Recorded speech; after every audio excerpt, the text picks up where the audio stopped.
Singapore's new president, a former central bank chairman, has called crypto slightly crazy. The 66-year-old garnered more than 70% of the vote to take over a largely ceremonial role. Singapore's new president is Tharman Shanmugaratnam, previously the country's finance minister and central bank chairman. While the role is largely ceremonial, Shanmugaratnam's financial experience may give him some influence over relevant policy. The 66-year-old is called crypto purely speculative and slightly crazy. Tharman Shanmugaratnam, the former Singapore finance minister and central bank chairman who is called crypto purely speculative and slightly crazy, was elected the country's president Saturday with 74% of the vote, replacing Halimah Yacob, its first female head of state.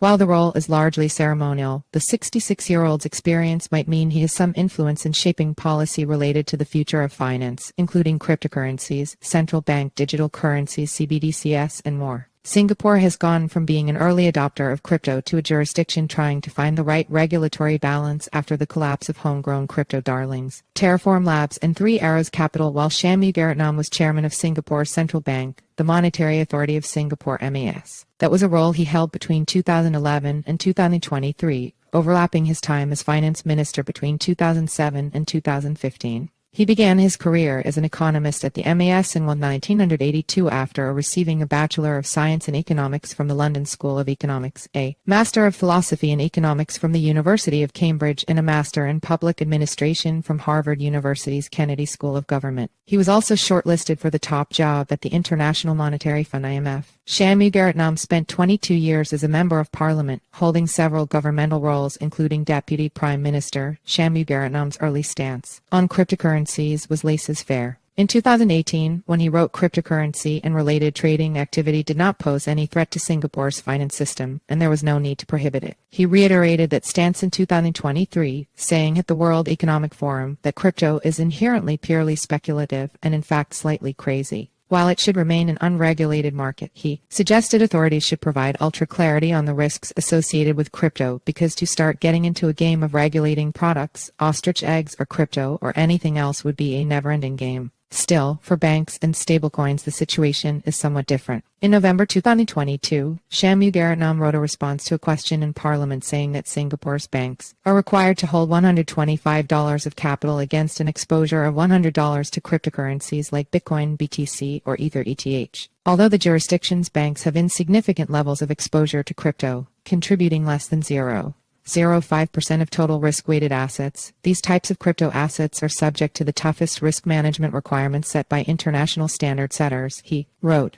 He added that the prudential treatment for less risky crypto assets, such as tokenized corporate bonds, is similar to the traditional non-tokenized asset. In 2021, Shanmugaratnam said there may be a role for crypto in future finance that extends beyond pure speculation and illicit finance, and that he envisioned a future in which regulated stablecoins will have a useful role in a traditional payment system. In August 2022, Shanmugaratnam said the MAS was actively reviewing its approach to regulating stablecoins and could potentially bring reserve requirements for stablecoin issuers, referencing the collapse of Terra USD. USD is stablecoin that lost its US dollar peg the previous May. Last month, the MAS released a regulatory framework for stablecoins.